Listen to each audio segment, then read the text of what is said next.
Le projet de loi sur la transformation du pass sanitaire en pass vaccinal a été adopté cette semaine à l'Assemblée nationale. Adoption après plusieurs interruptions de débat par les députés. Le projet de loi doit maintenant être examiné par le Sénat dès lundi. Il prévoit notamment d'imposer un schéma vaccinal complet aux enfants aux plus de 12 ans pour accéder au restaurant ou au musée par exemple. Pour en discuter, on est avec François Patria, sénateur et président du groupe RDPI au Sénat. C'est Axel qui vous pose les questions ce soir. François Patria, comment est-ce qu'on convainc des Français de se faire vacciner après les avoir insultés ?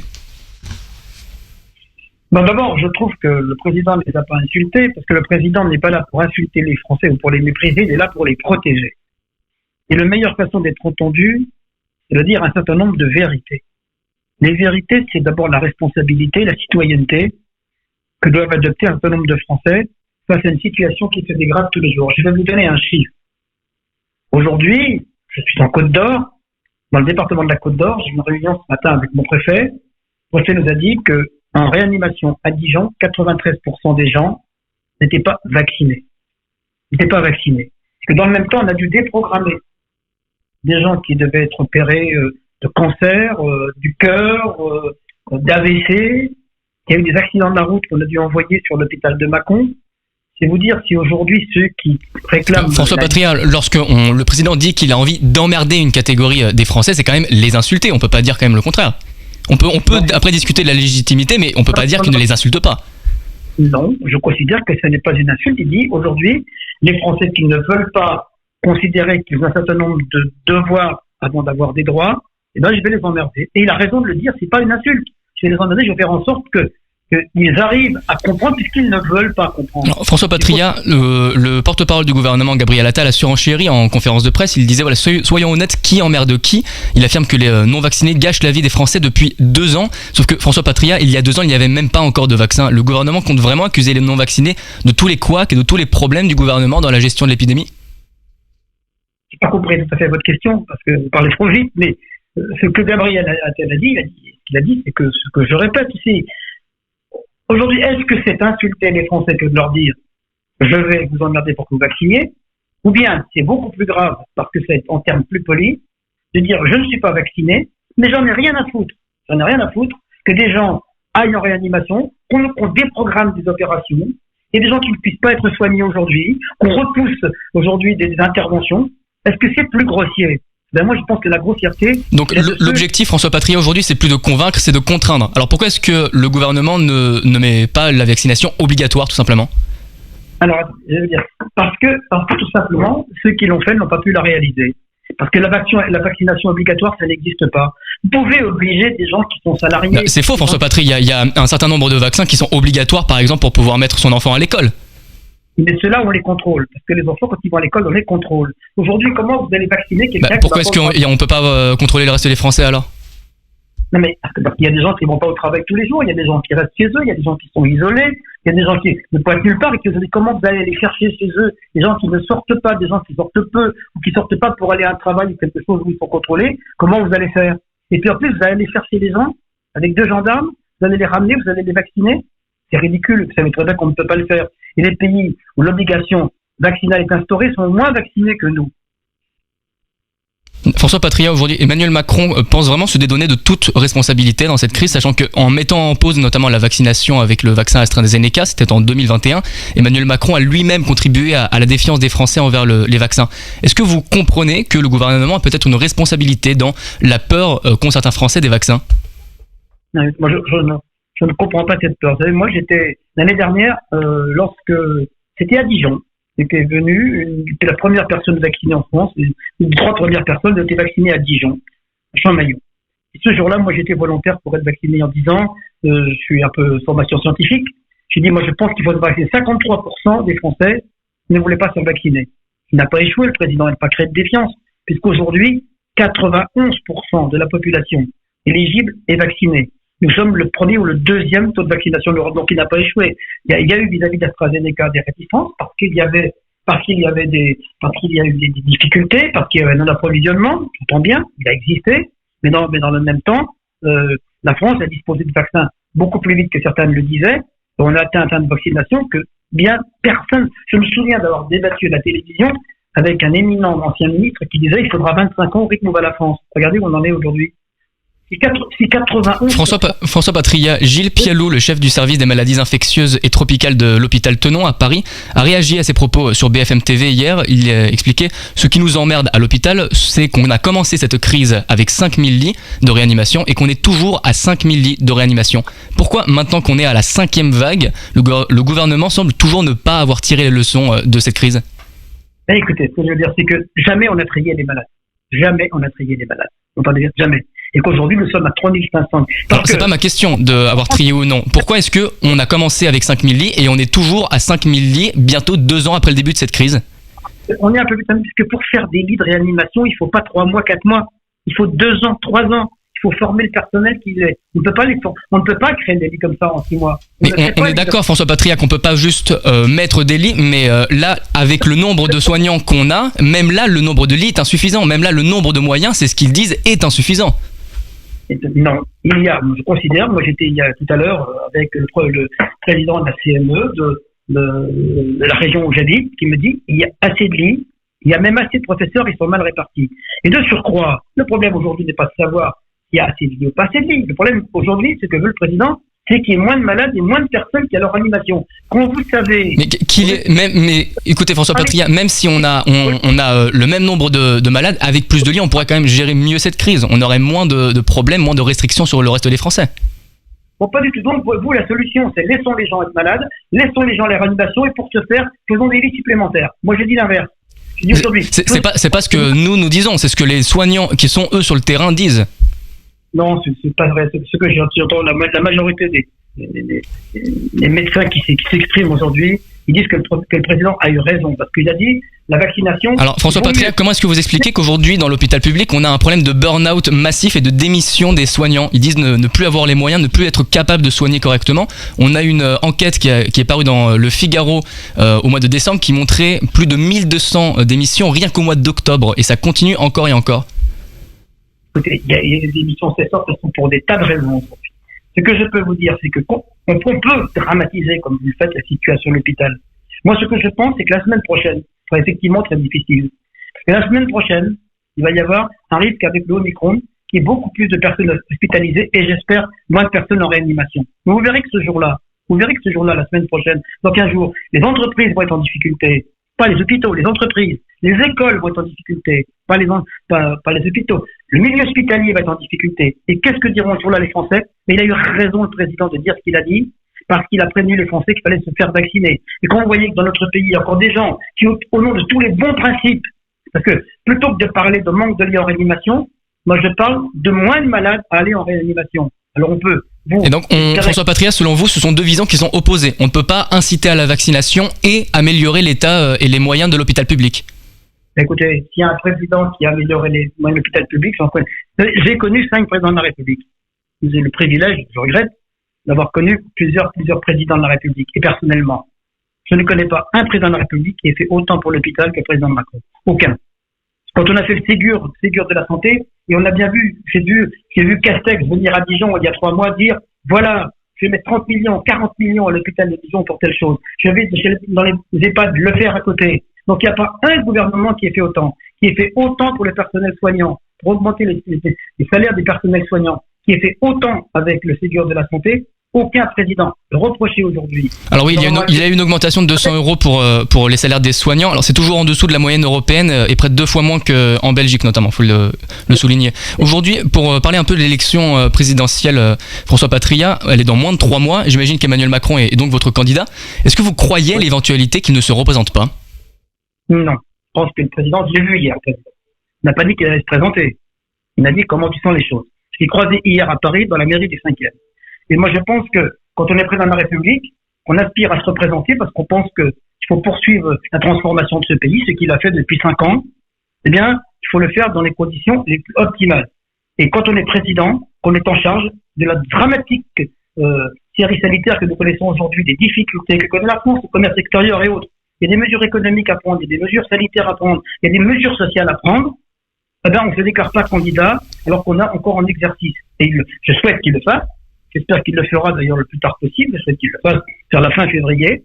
Qu'il entre en campagne avec un programme à ce moment-là qu'il aura mûri avec tous les gens qui peuvent travailler aujourd'hui à la création de ce programme. Donc voilà, et je souhaite que les Français le reconduisent, je le dis, parce que je pense que pendant les 5 ans qu'ils resteront, il aura... Selon vous, François Patria, le président ne doit pas se présenter tout de suite ? Le président, je ne connais aucun président sortant qui se soit déclaré candidat alors qu'il était encore en plein exercice. Je n'en connais pas. J'ai connu François Mitterrand, j'ai connu Jacques Chirac. François Patria, Emmanuel Macron et tout comme tous les présidents sera en fonction jusqu'à la fin de son mandat. Donc il peut pas se présenter après son mandat. Non, mais qu'il se présente un mois et demi avant le changement, 2 mois, 1 mois et demi, c'est très bien. Alors, Marlène Schiappa a dénoncé Éric Zemmour il y a quelques mois qui tardait à officialiser sa candidature. 2 mois plus tard, lui, le président est toujours dans le flou sur la question, on vient de le voir avec vous. Pourquoi est-ce que le président devrait avoir ce traitement de faveur ? La différence qu'il y a entre Éric Zemmour et Emmanuel Macron, c'est qu'Éric Zemmour n'est pas et ne sera jamais président de la République. Ça, c'est ce que vous dites, mais c'est pas forcément l'avis de certains Français. Mais concrètement, on prend l'exemple d'Éric Zemmour, on prend l'exemple de tous les autres candidats. Emmanuel Macron lui-même en 2017 était pointé du doigt parce qu'il tardait à se présenter. Mais le président, en l'occurrence aujourd'hui Emmanuel Macron, lui peut, selon vous, attendre encore 2 mois avant de montrer d'affirmer sa candidature. C'est le fait d'être président qui le fait, parce qu'il n'oubliez pas qu'il est président jusqu'au début mai. Il est président jusqu'au début mai. Est-ce qu'il peut se permettre à la fois, quel serait le crédit d'un président qui dirait je suis candidat, à chaque fois qu'il prendrait la parole, à chaque fois qu'il prendrait une décision, il dirait attention, vous êtes candidat, vous n'avez pas le droit de faire ceci. Ça veut dire qu'il y a des décisions importantes à prendre aujourd'hui qu'il ne pourrait pas les prendre. Voilà. Et quand je dis que Éric Zemmour est la différence avec le président de la République, il est président, il est en responsabilité, il assume sa responsabilité, il aspire à être candidat, il a dit j'ai très envie, mais quand je déciderai de le faire, j'attends encore de savoir quelles sont les conditions pour le faire, il le fera. Et après tout, c'est son libre arbitre, c'est sa liberté. Alors, vous qui défendez une liberté tous les jours, qui le défendez avec véhémence, comment pouvez-vous refuser à ce président d'avoir la liberté de se présenter ? Alors, en parlant de véhémence et de responsabilité présidentielle, il y a cette citation, il y a des mots qui peuvent blesser, le respect fait partie de la vie politique, on ne fait rien bouger si on n'est pas pétri d'un respect infini pour les gens. Ces mots, ce sont justement ceux d'Emmanuel Macron sur TF1 fin décembre. Est-ce qu'en continuant de faire l'inverse de ce qu'on annonce encore et encore, vous pensez que c'est la meilleure manière d'apparaître honnête et sincère avec les Français aujourd'hui, François Patria ? La meilleure façon d'être honnête et sincère avec les Français, c'est à la fois de transformer ce pays, d'améliorer la situation des Français, de faire baisser les impôts, de protéger les Français contre la maladie, contre la mort, et c'est ce qu'il fait. Alors aujourd'hui, moi je n'aime pas la repentance. Moi je suis de ceux qui n'ont jamais détesté les petites phrases d'Emmanuel Macron. J'en prends une, le pognon de dingue. Quand on a reproché le pognon de dingue, contre lequel il a fait de la contrition, pas bien. Quand le président dit on dépense beaucoup d'argent, on dépense 800 milliards par an pour rendre les gens moins pauvres, et on les rend pas moins pauvres, ça veut dire que moi je veux bien qu'on dépense plus, c'est qu'on rende les gens moins pauvres. Ça voulait dire ça. Et on a dit, voilà, il y a du mépris, le pognon de dingue. Non, il avait raison de dire, si on dépense beaucoup d'argent, et il faut le dépenser, dépensez-le utilement. Il avait eu raison de le faire. Et je trouve merci François Patria. Face à la bande, votre rendez-vous politique. De retour dans Face à la bande avec François Patria, sénateur et président du groupe RDPI au Sénat. Cette fois-ci, François Patria, toute l'équipe va vous poser des questions et c'est Manon qui commence. Bonsoir François Patria. J'aimerais revenir sur le fait qu'Emmanuel Macron ne soit pas encore candidat. Vous justifiez ça par le fait qu'il soit encore en mandat. Mais est-ce que c'est pas surtout pour échapper aux règles du CSA, au décomptage du temps, tout simplement ? Non, alors là, je peux vous répondre clairement. Là, il y a une loi. La loi sera totalement respectée. Il y a dans la loi du CSA aujourd'hui un temps pour le gouvernement, un temps pour la majorité et un temps pour tout le monde. Il y a un tiers, et le temps ne sera pas dépassé dans la prise de parole. Oui, mais on l'a vu, son interview qu'il a donnée il y a 1 mois n'a pas été décomptée, par exemple. Il en a profité pendant 2 heures pour exposer aussi ce qu'il souhaitait pour la France jusqu'en 2030. Et ce n'était pas décompté. Non, parce que le décompte pour la présidentielle commence le 1er janvier. C'est clair. C'est comme ça la loi. Raphaël, une question. François Patria, pour revenir sur la situation épidémique, aujourd'hui il y a plus de 330 000 cas en France. Pourquoi il n'y a aucune mesure qui est prise comme un confinement ou un couvre-feu ? Écoutez, le gouvernement, le chef de l'État, navigue sur la crête étroite entre à la fois la liberté et la coercition. Couvre-feu ou confinement, c'est arrêter l'économie, c'est vraiment empêcher les Français, c'est vraiment emmerder tous les Français, je le dis comme tel, et c'est geler toute activité.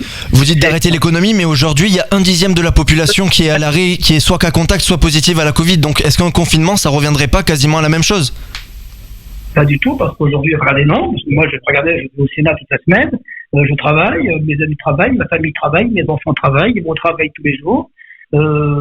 Les gens autour de moi travaillent, la plupart des gens, ceux qui sont bien entendu cas contact, qui doivent s'isoler, le font. Mais dans le même temps, l'activité continue. La réalité, François Patria, c'est qu'il y a quand même beaucoup d'entreprises aujourd'hui, et c'est une réalité, qui ont beaucoup de cas contacts, qui ont beaucoup de cas positifs à la Covid-19, donc il y a aussi beaucoup d'entreprises qui sont complètement désorganisées. C'est justement ce que craignait le Conseil scientifique. Non, mais il y a des difficultés. Oui, bien sûr. Faut-il pour autant les arrêter? Qui va payer? Si on arrête l'entreprise et qu'on doit les compenser, vous voulez des faillites? Vous voulez du chômage demain? Vous voulez quoi? Justement, le gouvernement a fait depuis le début faire en sorte qu'il n'y ait pas de faillite. Et on a le quoi qu'il en coûte, le cramer la caisse qu'on reproche à Emmanuel Macron, il a bien fait de le faire avant. Pour moi, il faudra le faire après.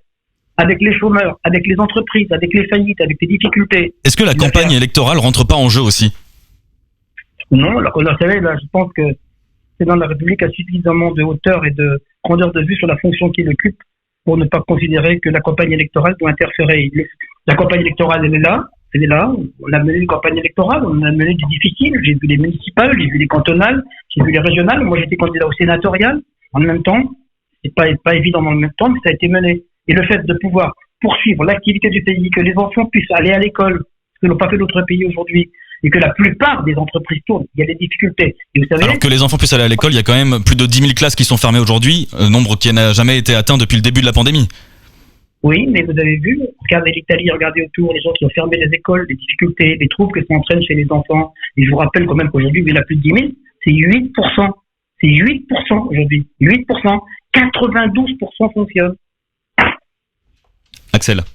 François Patria, on aborde la question des écoles, on aborde la question des entreprises. J'aimerais qu'on aborde aussi la question des universités. Aujourd'hui, il y a un certain nombre d'universités qui ont décrété que les élèves qui seront malades, y compris de la Covid-19, iront directement au rattrapage s'ils ne peuvent pas venir au partiel. Est-ce que vous trouvez ça normal?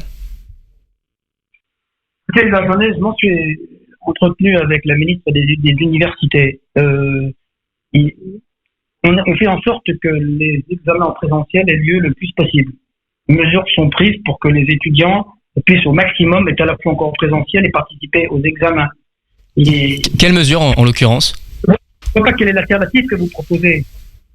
Mais je vous demande juste justement les mesures qui sont prises par le gouvernement et par Frédérique Vidal, la ministre en charge de l'enseignement supérieur, pour justement pallier à ces problèmes qui touchent aujourd'hui des milliers d'étudiants qui sont positifs ou cas contact et qui ne pourront pas aller au partiel.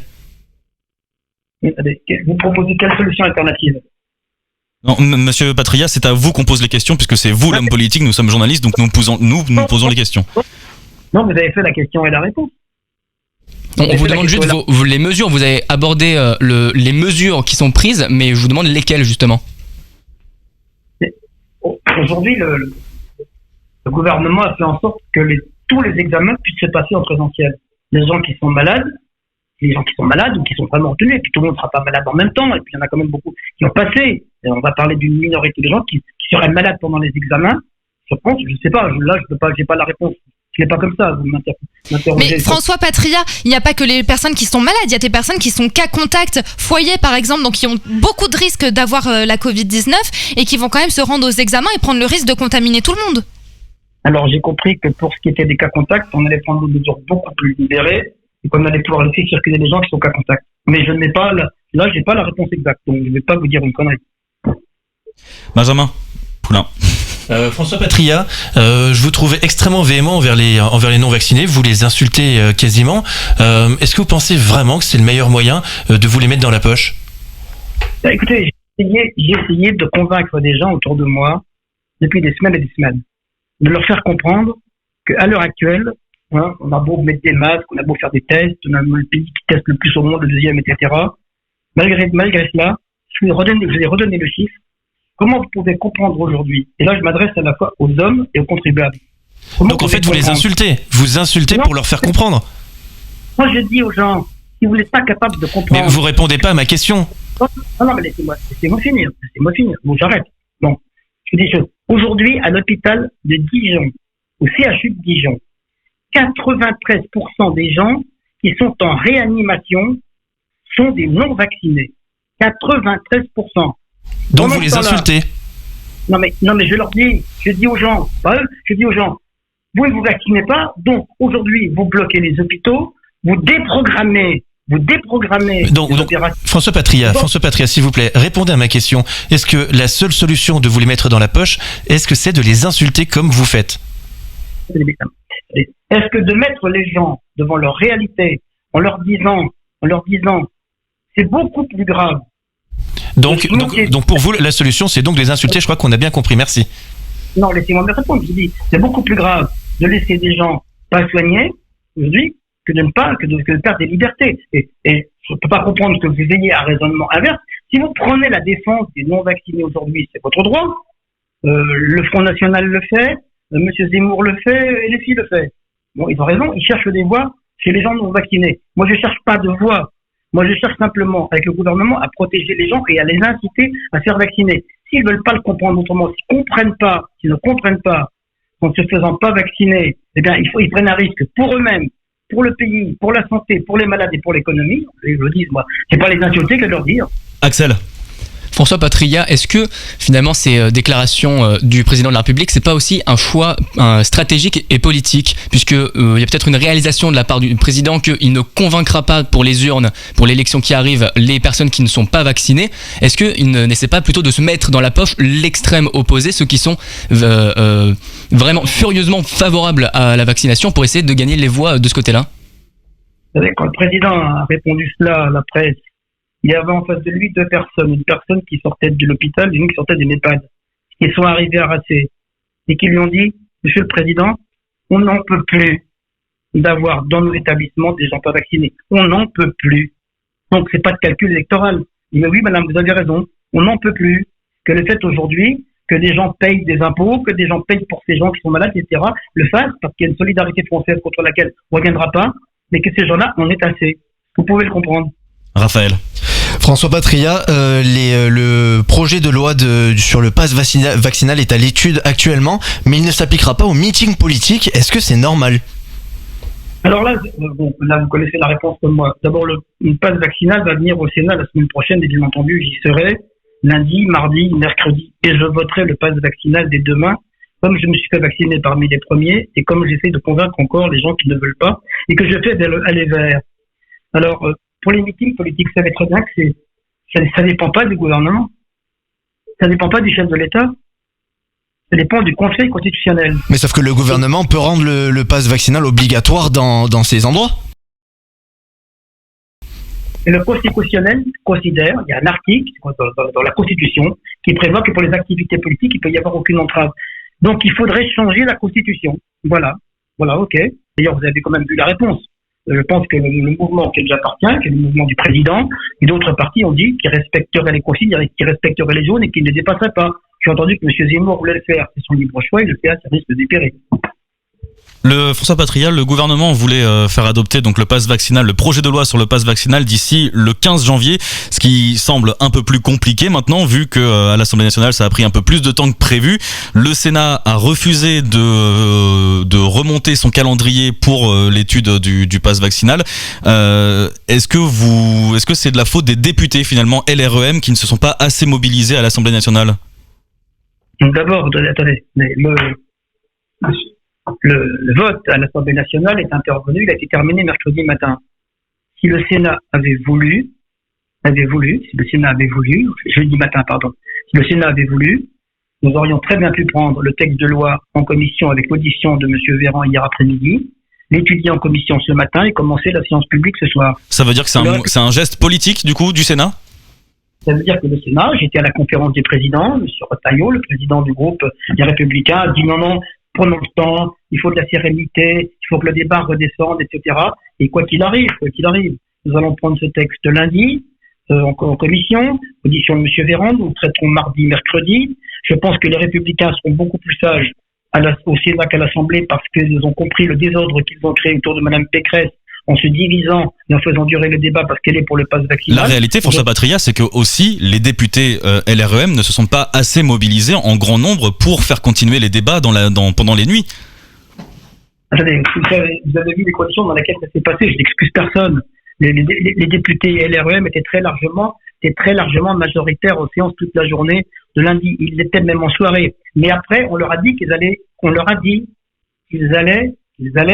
examiner le texte pendant toute la nuit. Moyennant quoi, ils se sont organisés en disant, il y a ceux qui vont être là de 10h à 1h du matin, 1h, 3h, 3h, 5h, 5h, 8h. Il y en a qui ont quitté l'hémicycle pour aller se reposer pour revenir à 3h du matin. Entre-temps, il y a eu une manœuvre d'opposition qui a abouti au bout à 80 voix contre le texte. Vous avez vu La manœuvre d'opposition, c'est juste que les députés se sont mobilisés. Non, parce qu'il y a eu un moment où ça a été 125 à 124. Voilà, c'était ça. Bon, mais moi, j'ai pas jugé les parlementaires. Ce que je vous dis, c'est que ce qui compte, c'est que le texte soit adopté le 15. Donc, et vous y croyez? Eh bien, écoutez, si nous siégeons 11-12, le 11 et le 12 traitons le texte, le 13, il peut y avoir une commission mixte paritaire qui se réunisse le matin, qui reviennent les conclusions devant l'Assemblée et le Sénat le 13 au soir, et le texte peut être très bien être adopté le 15. Benjamin Poulain. François Patria, quel est le candidat qui vous fait le plus peur face à Emmanuel Macron? Est-ce que c'est Valérie Pécresse? Est-ce que c'est Éric Zemmour? Est-ce que c'est Marine Le Pen? D'abord, je veux dire, la campagne moi je soutiens Emmanuel Macron depuis le 30 mars 2015, bien avant que chacun pense qu'il pouvait être élu un jour. La campagne de 2017, c'était beaucoup plus difficile. Emmanuel Macron était à 17-18 à la même époque. Tout le monde disait qu'il n'avait pas de programme, qu'il n'aurait pas de majorité, qu'il ne serait jamais élu, etc. Et tout. Cette fois-ci, vous avez vu quand même ce que disent les sondages. Le socle d'Emmanuel Macron, il est solide. Il est à 25, 26 aujourd'hui. Il va mener comme à la même époque, François Patria, le premier dans les sondages, a chuté. Comment? À l'époque, en 2017, le premier dans les sondages a quand même fortement chuté. Il a perdu l'élection présidentielle assez lourdement. Ah non, il était plus le premier dans les sondages 2 mois. Donc il n'y avait pas cet écart. Et de surcroît, ce que je veux dire aujourd'hui, moi j'appartiens aux amis d'Emmanuel Macron qui ont pour principe de ne pas douter. Donc, si vous me demandez, Éric Zemmour, Marine Le Pen ne seront jamais élus. D'accord. Mais qui vous fait le plus peur face à Emmanuel Macron? C'est ça ma question, simplement. Non, je pense qu'Emmanuel Macron l'emportera. Je pense qu'il a pour lui à la fois... Vous ne répondez pas à ma question. Qui est-ce qui vous fait le plus peur face à Emmanuel Macron? Je n'ai pas peur. Moi, je n'ai peur de personne. Comment vous ne répondez pas à ma question. Qui est-ce qui vous fait le plus peur face à Emmanuel Macron? Personne ne me fait plus peur. Parce que personne ne vous fait peur. C'est-à-dire que vous y allez totalement confiant. J'y vais sans douter. Oui. D'accord. Bah écoutez, justement, vous voulez pas répondre à la question. Axel Rébon, rapidement. Est-ce qu'on peut vous demander alors qui vous voyez au second tour face à Emmanuel Macron dans ce cas? Je sais pas. Ça peut être aujourd'hui, ça peut être Marine Le Pen, Emmanuel Macron. Ça peut être Pécresse, Emmanuel Macron. Le score sera plus serré si c'est Pécresse que si c'est Le Pen. Je ne crois pas que Zemmour y soit. Je ne pense pas que Mélenchon y soit. Voilà. Mais je veux dire que le score sera plus serré. Mais je pense malgré tout que je ne vois pas aujourd'hui Mme Pécresse pouvoir battre Emmanuel Macron. Donc je n'ai pas peur. Voilà. Je réponds clairement à votre question. Merci François Patria d'avoir répondu à nos questions. Je rappelle que vous êtes sénateur LREM et président du groupe RDPI au Sénat. Merci. Face à la bande, votre rendez-vous politique.